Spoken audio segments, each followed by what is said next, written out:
Kisah Eyang Bintulu Aji, pelarian Majapahit yang menjaga wahyu kelapa gagak emprit Kerajaan Mataram.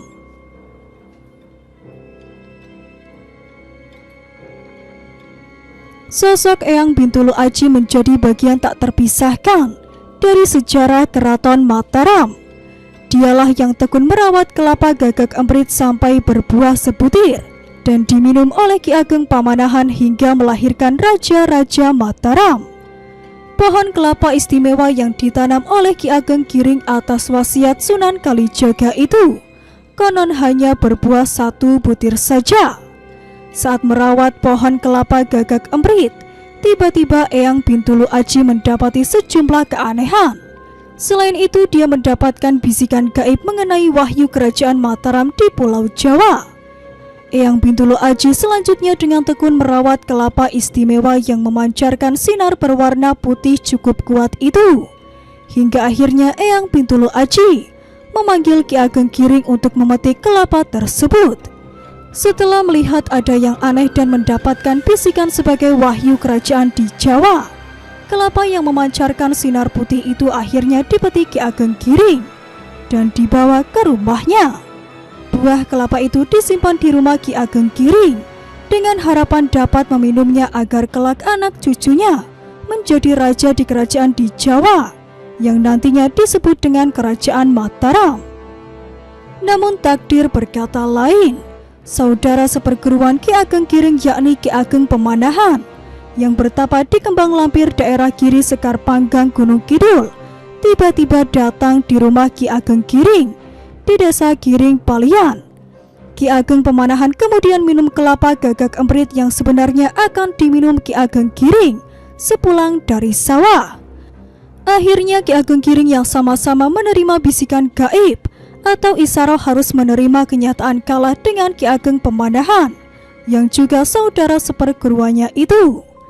Ki Ageng Pamanahan yang meminum kelapa gagak emprit kemudian menahbiskan anak kandungnya, Danang Sutawijaya, sebagai raja pertama Kerajaan Mataram dengan gelar Panembahan Senopati.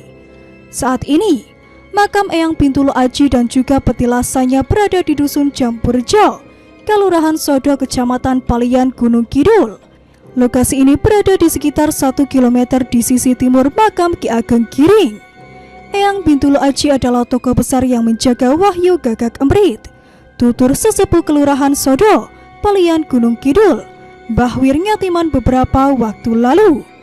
Mbah Wir Ngatiman menuturkan bahwa Eyang Bintulu Aji merupakan salah satu bangsawan asal Majapahit yang ikut pelarian Brawijaya V dan tiba di Gunung Kidul.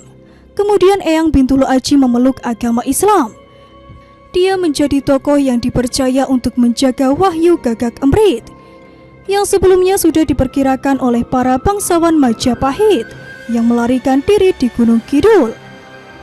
Sebagai pamomong, Eyang Bintulu Aji juga tinggal tidak jauh dari rumah Ki Ageng Giring. Beliau sangat khusyuk beribadah dan seringkali menjalankan sholat di atas lempengan batu di sudut rumahnya itu. Lanjutnya, hingga kini lempengan batu itu menjadi saksi sejarah Bintulu Aji. Ada 2 buah lempengan batu yang berada di bawah pohon beringin. Lempengan batu tersebut saat ini masih sering didatangi oleh masyarakat. Di dekatnya juga ada makam Eyang Bintulu Aji yang juga menjadi lokasi ziarah selain makam Ki Ageng Giring. Biasanya makam dan petilasan ramai saat malam Selasa Kliwon dan malam Jumat. Banyak yang ziarah. Lanjut Mbah Wir Ngatiman.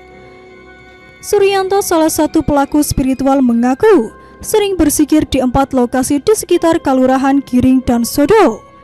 Di petilasan Eyang Bintulu Aji suasananya enak damai. Kami sering berzikir di situ, ujarnya kala itu. Selain itu juga ada makam Ki Ageng Giring, Kaligoang, makam Ki Ageng Sukodono, dan makam Eyang Bintulu Aji.